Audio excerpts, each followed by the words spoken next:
No, thank you. No, Johnny Knoxville's wild, dude. It's wild because he looks the same, but he just has white hair now.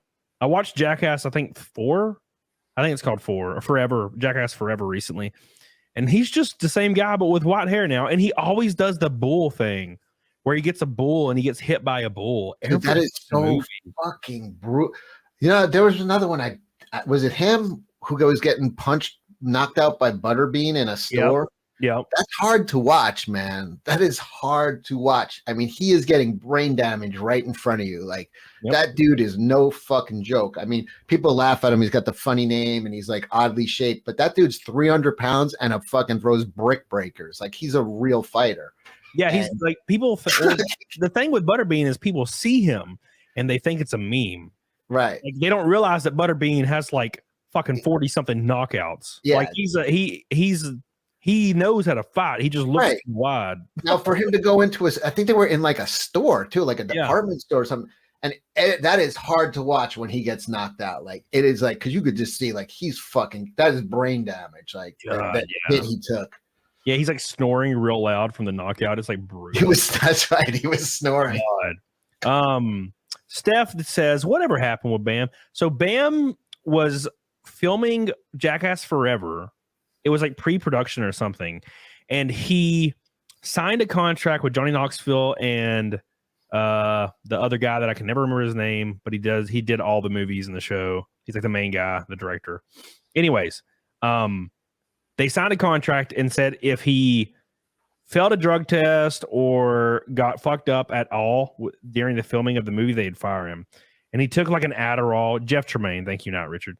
He took an Adderall like 2 weeks later, and they fired him. So that's what I think it was an Adderall. I think it was something like that. That's what happened with Bam, and they fired him. And then he went to like rehab, and it sucks. Bam, that sucks. Yeah, every time I see Bam, he's even more fucked up. I saw him. Yeah, I mean, imagine what's his name? Steve-O is able to pull it together. That guy I thought he was going to die. Yeah, 100%. Did you ever see the documentary about him where he was just sitting at home and spend like 12 hours a day doing whippets? Yeah. And you get high from whippets because it's like a rapid, the high is from brain cells dying rapidly. Mm-hmm. So and your brain like recovers. That's the rush you're getting, is the brain cells dying super fast. So he gets up and the floor is so covered with those little metal cartridges that you hear it like ching, ching, ching as he's walking. He's like, there's like a river of it. The entire floor is coated with like 2 or 3 inches of fucking these cartridges. He just sat for months. I don't even know how he's alive. Like, functioning brain. And he's like kind of articulate. Like, and kinda. Like, yeah.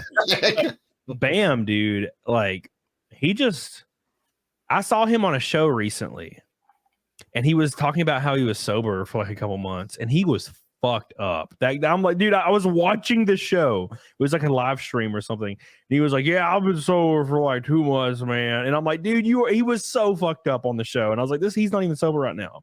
He's fucked up. Like, you can tell, man. I have people in my family. Like, I grew up in a trailer park. You know what I'm saying? Like, I know. Like, you can't fool my ass. And that's one thing that like people that are like on drugs, they always will tell people like, oh no, I'm not on anything. And I'm like, bro, like, I know you are. Like, you're not tricking me, because you can tell. Like, it's so easy to tell. Oh yeah. But they think you don't know, and I'm like, bro, I know. Like, I know. Right. I see it all over here now. No, because that's part of being on drugs, is that you fool yourself into thinking nobody knows. Yeah.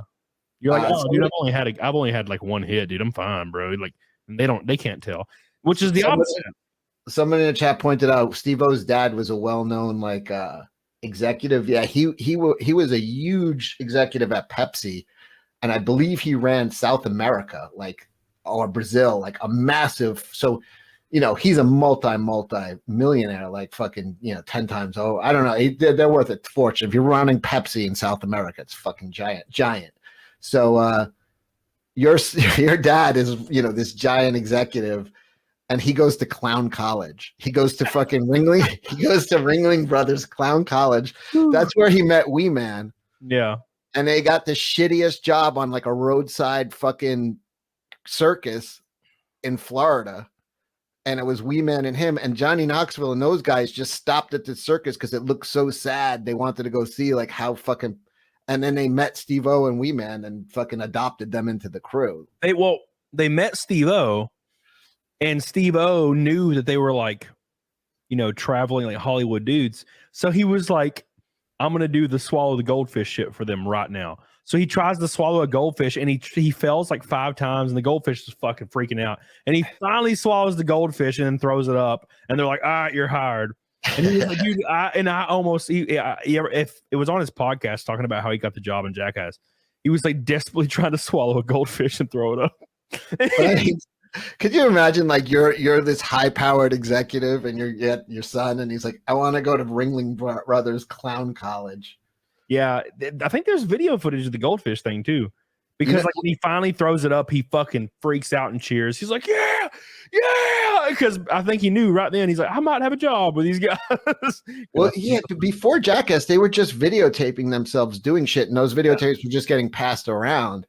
I think one of them is Johnny Knoxville getting shot with a bulletproof vest on. Yeah, it's something, or like, and there was one with a cup too. So how it started is Bam Margera started it, and he made he made like 2 VHS tapes called the CKY tapes or CKY, and they fucking started selling like hotcakes, and he was making like no money because it was like underground bullshit. So Jeff Tremaine approached him and was like, hey, like we saw the CKY tapes. We want to make a show on MTV. And that's kind of how it started. And then they found like Steve-O after that. And they were just filming random shit. And of course it blew up. And I think right when Bam signed, he was like a millionaire, like immediately. That was like he was like, I made no money for years from these tapes. And then immediately I was a millionaire in one day. And I'm like, damn, man, could you? Yeah, I saw Bam talk about that because he's like, I was broke and then I had a Lamborghini. Like a week later. Like the poor man's supercar. The Lamborghini. Yeah, you're getting so much money. He's like, so what the fuck was I gonna say? You know what was funny? Just when you were leaving and Patrick came on last night, my show. Yeah. He was like, yeah, he's an artist. He's a comic book artist. And he's like, oh, I went to Ringling Brothers for school. And I was like, you went to clown college? And he's like, no, Ringling also had this like really prestigious art college. I'm like, what? Did you know that? No, I had no idea. Yeah. So apparently like he was a huge art collector and like actually, had this gallery and fucking was big into the arts and fucking, yeah. And I was like, wait, you're like Jackass? You went to fucking clown college? Jesus. But so that was kind of weird. I thought I'd just share that Ringling has an art school. That's legit. Speaking of Ringling having an art school, Disco Cobra with a pink boy, hot diggity damn, the third one of the night. We might actually hit the Naked Snake for the 161st stream in a row. Thank you so much. He said, the Johnny Knoxville Evil Knievel special was insane. I remember when that happened. I was like, damn, Knoxville knocked his nuts in half, quite literally. Jackass is my childhood, teenage, adulthood show movies. Wonder if they'll keep going.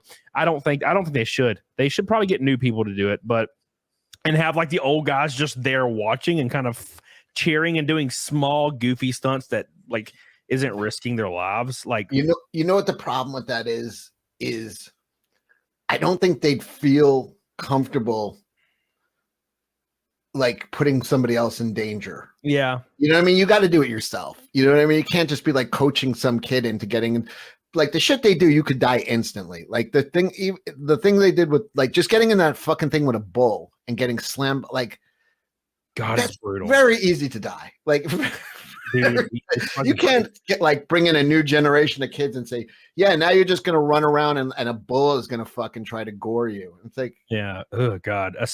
Disco Cobra real quick with an orange boy as well. I remember Steve-O when he was on drugs, he might've been more extreme, but he was literally killing himself. Ever since Bam's friend Ryan Dunn died, he's never been the same. He has not, dude. That's just like, it's weird how much it affects him. It's just it just fucked him, just ruined everything. Thank you, Disco Cobra. That's 70 from Disco in the matter of a couple of seconds. And my boy, Independent Poopy, dude, it's been so long. I feel like I haven't seen you forever, man. He gave €10 to I appreciate you. Or pounds. I think it's euros. Thank you so much, dude. I love you. Independent Poopy. You're goated as hell. I miss you. I'm glad you're back, dude. With gold, boy. Get the hell on it, doggone it. All right, dude. We got 3 pink boys on the board. Appreciate you. No red boys yet for the Rainbow Night board getting in. We're closing in tough. Rip Ryan Dunn, Tiffany. I agree with that. Ryan Dunn was my favorite. When I heard about him dying, I was brutalized. Yeah. And then I watched the Ryan Dunn special and fucking lost my shit. Sad. Dude, it was brutal. That Jackass 4.5 does have new guys in it, so they are bringing. It does, yeah. So, Jackass Forever does. Jackass Forever has like 3 new people, and one of them's a woman, and she gets stung by a scorpion like 50 times, and she's just like, "Yeah, dude, do it again." She's kind of cute. Well, I mean, you got to grade her on a curve because she's the type of chick that's getting stung by a scorpion 50 times. They should sting it right in her nipple. Put it in her nipple.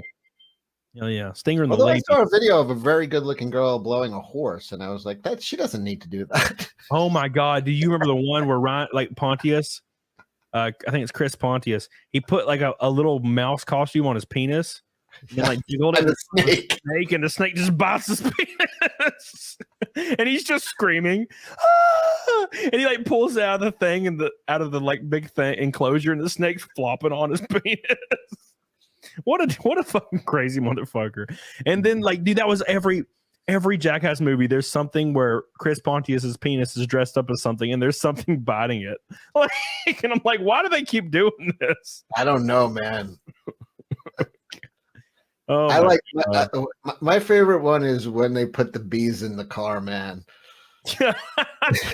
That one dude they locked the doors. His face was so swollen and fucked up. That one guy.